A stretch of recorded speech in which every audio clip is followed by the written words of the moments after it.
नमस्कार बच्चों। कक्षा 12वीं विषय हिंदी ऐच्छिक अंतरा भाग 2। आज गद्य खंड में हम पाठ 2 पढ़ेंगे। सुमेरनी के मन के। लेखक है चंद्रधर शर्मा गुलेरी। वह चंद्र शर्मा गुलेरी जी के जीवन परिचय के बारे में पढ़ेंगे।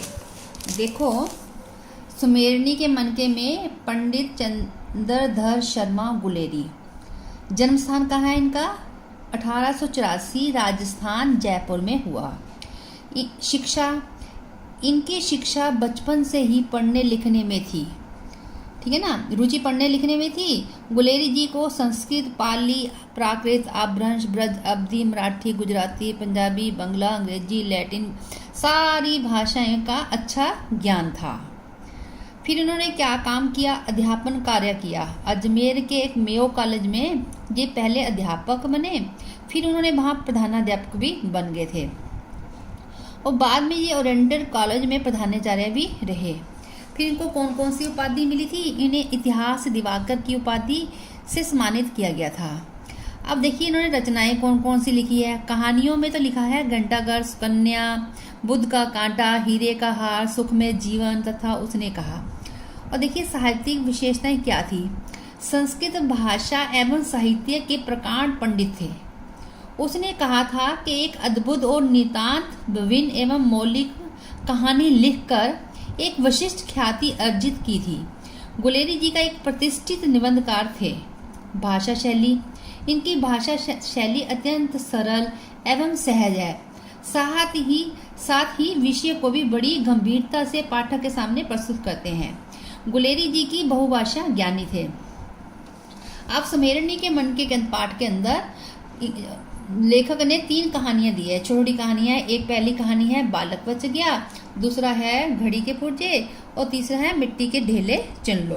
पहले हम पढ़ते हैं बालक बच गया का सार। अब बालक बच गया का सार है, वर्तमान समाज में बच्चे रट कर उत्तीर्ण हो जाते हैं, यानी कि रट के पास हो जाते हैं, किंतु उनको व्यवहारिक जीवन से उस शिक्षा का कोई ज्ञान नहीं इतना होता है।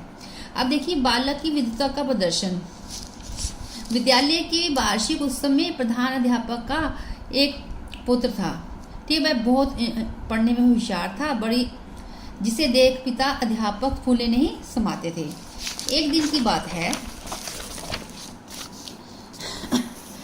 कि वृद्ध महाशय द्वारा बालक के बचपन के बचने की संतुष्टि, ठीक है ना, इसका मुख्य बिंदु है ये। वृद्ध महाशय द्वारा इनाम मांगने पर बच्चे के चेहरे पर एक रंग सा आया है, एक रंग आता है। जब लड्डू उस बच्चे ने मांगा तो उसके मन में क्या है? लेखक को अच्छा लगा कि शायद अब भी बचपन बचा हुआ है कि उसने लड्डू मांग लिया था, कि सारे एक से एक प्रश्न पूछे जा रहे थे और वो आंसर बताई जा रहा था। आगे है दूषित प्रणाली। हमारी जो प्रणाली है उसको कहा गया है दूषित शिक्षा प्रणाली की ओर संकेत भी है। जो वर्तमान शिक्षा पद्धति है को गुलेरी ने राष्ट्र जी के लिए घातक मानी है। उन्होंने उसको घातक मानते हैं। धर्म हो या विद्वान, प्रकृति हो या प्राणिकता, ठोस शिक्षा ही बच्चे को व्यक्तित्व के लिए आवश्यक है। लेखक बचपन को जीवित रखते हुए बच्चों को शिक्षित करने का पक्षधर है। अब प्रश्न देखिए बच्चे, निबंध बालक बच गया हमारी किस मानसिकता की ओर संकेत करता है?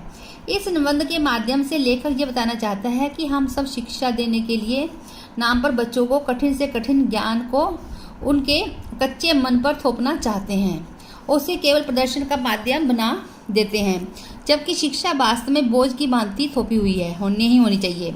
लेखक बच्चों के भीतर उनके बचपन को जीवित रखते हुए उन्हें शिक्षित करना चाहता है। अब क्वेश्चन नंबर 2 है, बालक द्वारा इनाम में लड्डू मांगने पर लेखक को सुख की सांस क्यों ली? बालक के पिता व उनके शिक्षकों ने बालक की स्वाभाविक प्रवृत्तियों का गला घोटने में कोई कसर नहीं छोड़ी हुई थी। लेखक बैठा बैठा उस बालक के प्रश्नों को सुन रहा था, पर शिक्षा का इस प्रकार दबाव उचित है। जब बालक ने लड्डू मांगा तो लेखक को लगा कि अभी इस बालक का बचपन मरा नहीं है, अभी भी इसको इसके दबाव से उबारा जा सकता है। लेखक के द्वारा सुख की सांस लेने के लिए यही कारण था। अब बच्चे, दूसरी जो कहानी थी वो है घड़ी के पुर्जे। अब घड़ी की पुर्जे में एक लेखक क्या बताना चाहता है? लेखक ने घड़ी के पुर्जों के माध्यम से धर्म विषयक व्याख्यान या उपदेश करने वाले लोगों पर व्यंग्य किया है। धर्मोपदेशक धर्म के रहस्यों को स्वयं नहीं मानते, पर लंबे लंबे उपदेश देकर धर्म रहस्यों को अपनी संपत्ति मानते हैं। अब देखिए धर्म का प्राचीन स्वरूप। धर्माचार्य अपने पूर्वजों से प्राप्त धर्म संबंधी ज्ञान को अपने तक ही सीमित रखना चाहते हैं तथा लंबे लंबे उपदेश देकर अपनी विद्वता आम लोगों पर थोपना चाहते हैं। धर्म से जुड़ी बातों से कुछ भी नया या वैज्ञानिक नहीं लाना चाहते हैं, अपितु अपने प्राचीन ज्ञान से ही जनता पर अपनी प्रतिष्ठा बनाना चाहते हैं। घड़ी के पुर्जों के माध्यम से धर्म के रहस्य की व्याख्या।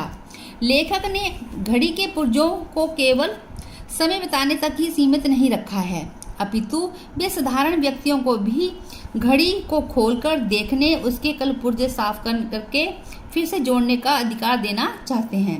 अर्थात धर्म के गूढ़ रहस्य भी धर्म उपदेशों तक ही सीमित न रहे, जन सामान्य का भी उसमें गहरे अर्थों को समझने का अधिकार देना चाहिए। अगली कहानी देखिए, ढेले चुन लो। और ढेले चुन लो में क्या कहा गया है?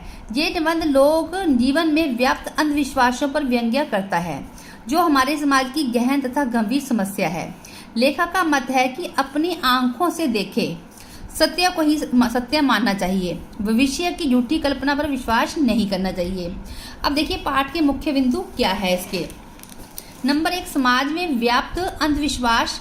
अपने जीवन साथी को चुनने के लिए सोने, चांदी तथा लोहे की पेटियां अथवा विभिन्न स्थानों की मिट्टी के ढेलों पर विश्वास एक अंधविश्वास मात्र है, जिसका कोई वैज्ञानिक तथ्य नहीं है, जो समाज के सहायक ना होकर घातक सिद्ध होते हैं। अब वर्तमान पर विश्वास। लेखक मोर, कबूतर, मोर, पहाड़, चक्की इत्यादि विभिन्न उदाहरण देकर अपने विचार से पुष्ट होते हैं कि भविष्य की नीम कल्पना